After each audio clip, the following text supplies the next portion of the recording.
We've got ourselves an oak table here, Right, unfinished, right. that we picked up from a store. Yeah.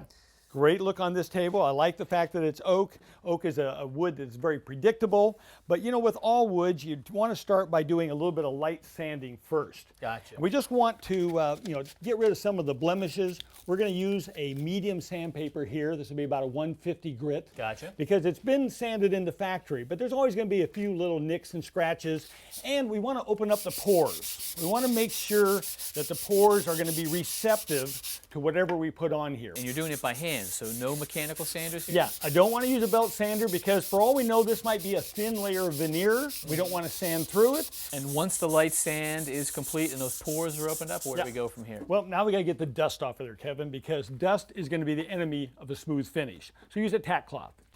Okay, we've got all of our dust off of there. Now we're ready to put on the conditioner. Okay, so this is not a color and this is not a finish. No, this is a thin sealer that we put on before we stain. I think it's a great way to ensure that your stain's going to soak in evenly. And Kevin, I like to make sure it gets about 15 minutes before we put on the stain. We want to make sure that wood conditioner is dry. Okay. And we're going to use an oil-based penetrating stain. And we always want to make sure we stir this up thoroughly. I'm going to use a rag here, and we'll start applying right here close to you.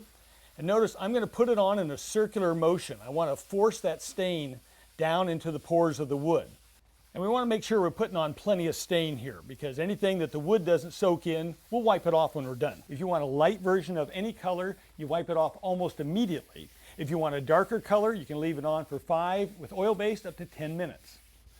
But now I want to wipe off all that extra stain, and good idea to lay those rags out flat or put them in some water. That way they will never self-ignite. Which an oil rag can do. Can do. I like to give that stain about 6 to 8 hours to completely dry before we put on our finish. So there are a lot of clear finishes out there. Do you have a preference? Yes, I certainly do like the polyurethane. And why is that? It gives us a great durability. It's going to have resistance against heat and water, alcohol as well, easy to apply, and dries relatively fast. Gotcha. And once I get the polyurethane on there, Kevin, I like some nice long strokes to even it all out, to make sure I'm not going to have any bubbles, any brush marks, that sort of thing, to give us a nice smooth finish.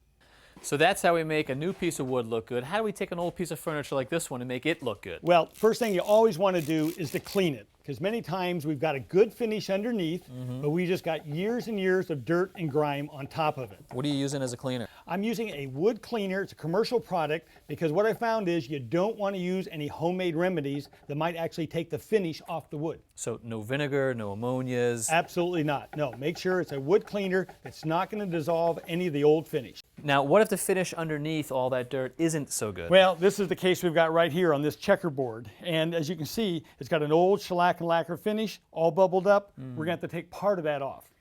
We're going to use an antique furniture refinisher, which is a blend of solvents, denatured alcohol, mineral spirits, lacquer thinner, that are going to slowly dissolve whatever old finish happens to be on here. And I'm going to use a pad of steel wool and work this across. And you always want to work in just a small area at a time, because this is going to dissolve it and evaporate at the same time. Follow with a rag, and you can see we're taking off just that top layer of old finish. Now that really is starting to look nice. Now, do we have to protect this with a finish? Yeah, I want to put on a satin wipe-on poly, just like we put on our end table over there. Makes it water resistant. Yep, all right, some great tips and some really beautiful furniture. Thank you, Bruce. You're welcome.